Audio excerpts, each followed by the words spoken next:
Hello, this is Pastor Derek Thomas of Living Witness Ministries. Welcome to the Word of Witness podcast. As we sit on the verge of the holy holiday of Christmas, I wanted to delineate from the normal mode of our podcast.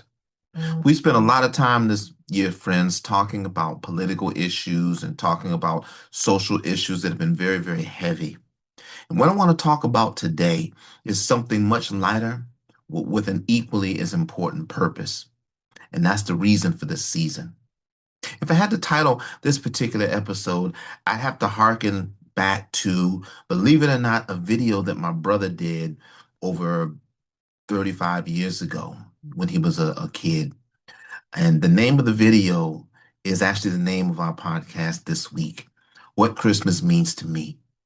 And when he did this video, the video initially wasn't received well from a content standpoint because the presentation was just so out of the ordinary for him. He's always been an individual that's very self-assured, that's very well dressed, that's very well spoken. And what had happened was he was about maybe 4 or 5 years old, and at this time, he was not in control of his wardrobe and all that stuff. And it just so happens that he had just lost a tooth and was still working to try to navigate with the tooth. Along with that, the choice of wardrobe just wasn't befitting him. And as a result, when we saw it, we were taken aback by it, and it caused us to chuckle.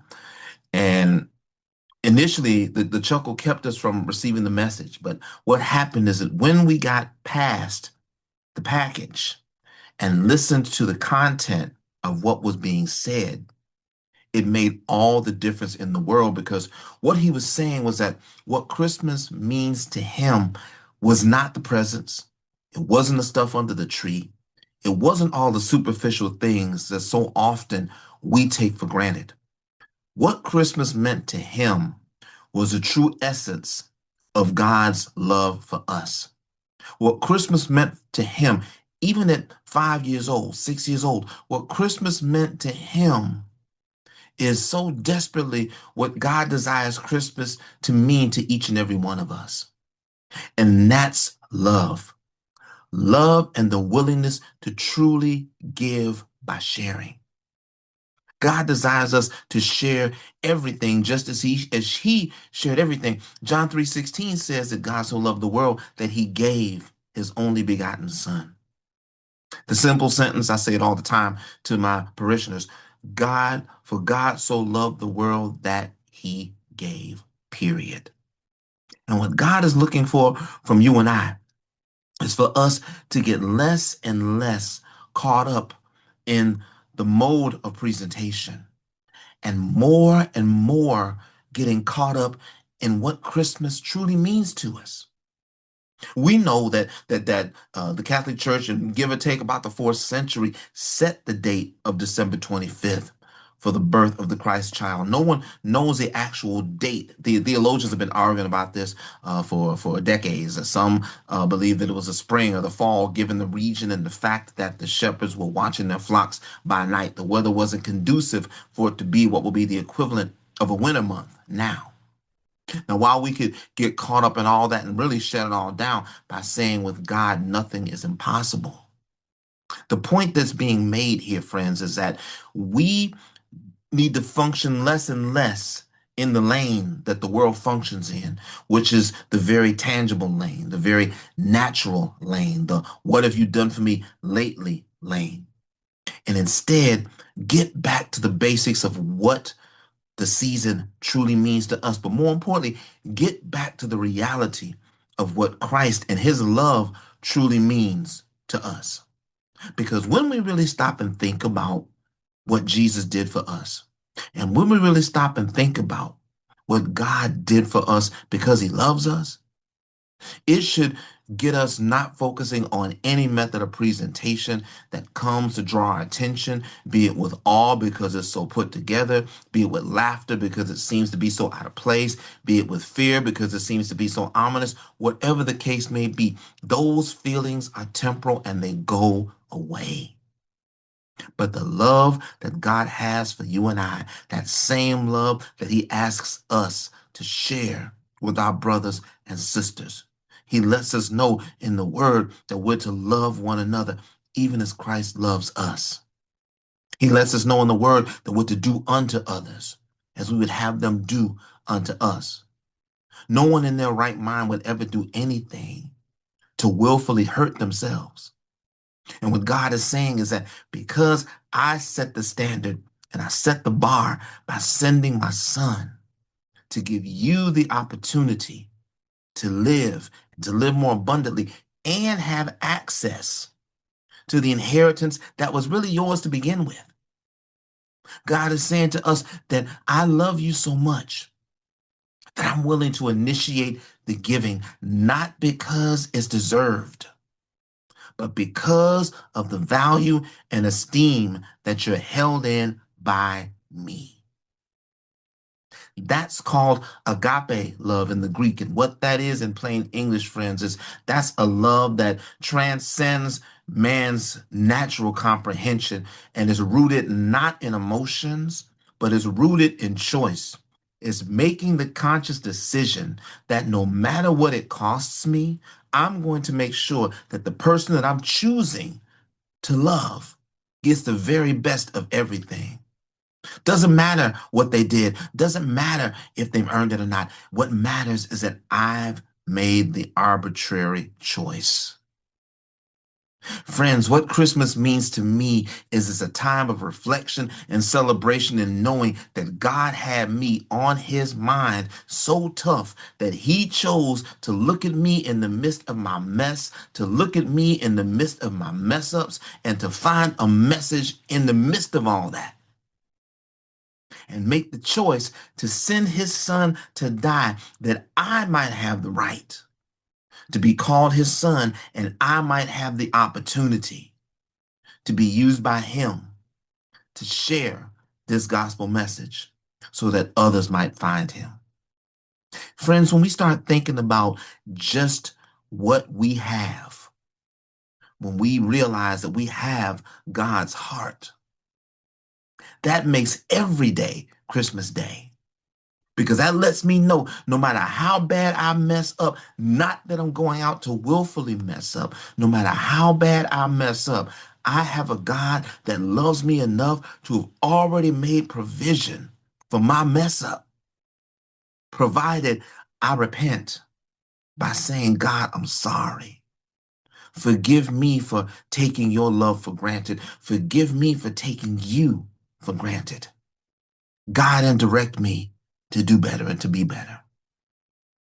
Friends, I know that the plight of everything that we've been talking about has left us just punch drunk emotionally, punch drunk spiritually, punch drunk mentally, wondering when the next blow is going to come. But I have good news for you that in the midst of the onslaught of the blows that are coming our direction, we can take time to reflect and rejoice on the fact that God loved us enough to send a baby to the desert one holy night and set a star over it so that the world would know that his choice was made and he is all in for us.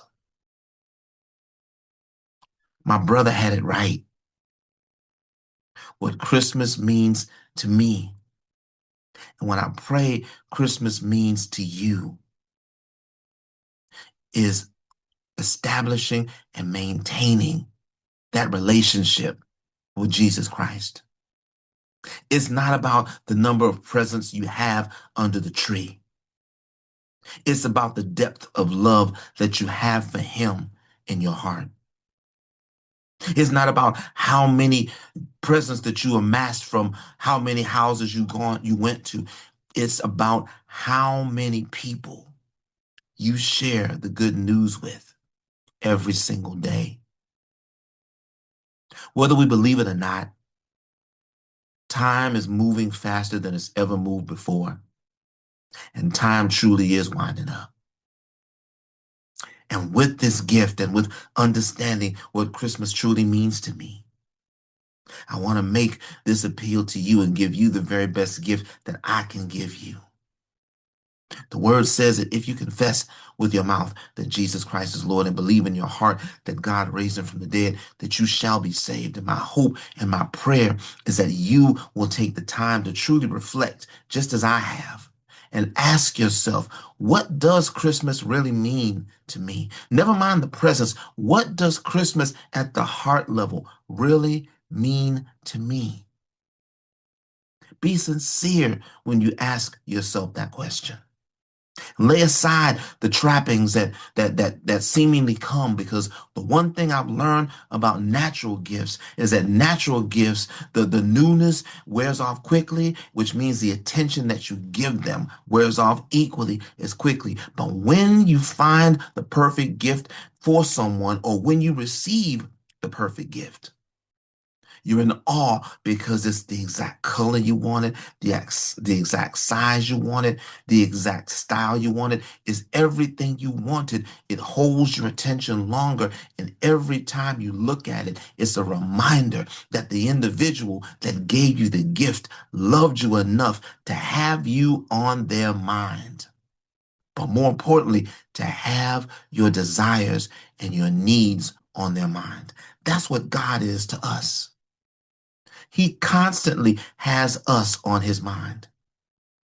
He's constantly crafting new things in our lives because he has us on his mind. And the thoughts that he has towards us are thoughts to prosper us and not harm us, as the word says, to give us a future and a hope. What Christmas means to me is that I not only have his blessed assurance now that he's got me, but I've got a long-standing hope that he's going to continue to guide and direct my path every step of the way until such time as I'm found in his presence for him to say, servant, well done. And my desire and my prayer to you as I share this with you is that you say yes to him so that you have that same assurance. Because I'm here to let you know, when you have that assurance, friend, it truly is a Merry Christmas for you every day. Because the real meaning of Christmas, just like the real essence of the word Christmas, is found in Christ. You can't have the word Christmas unless Christ is at the center of it. And my prayer is that you put Christ at the center of your Christmas. Ask yourself what Christmas means to me. And I promise you, what it means to you goes by the name above every name that Isaiah said is Wonderful Counselor, is our mighty God, is our everlasting Father, is our Prince of Peace, is named Emmanuel, which means God with us. But you and I, we can call him Jesus. Thank you for joining me on the Word of Witness podcast this week. If you've enjoyed this particular episode, please subscribe by scanning the QR code that you see at the bottom of the screen or going to the website that you see there. Also, if you've enjoyed it, please tell others that they might subscribe to the channel as well, in the hopes that they might be blessed just as you've been. Until next time, this is Pastor Derek Thomas, encouraging you to walk humbly, be a blessing to everyone that you meet, live your life in such a way so that you understand every day what the real meaning of Christmas is, because the real meaning of Christmas truly is Christ. Have a very merry, wonderful, and blessed Christmas, and I'll see you next time. God bless.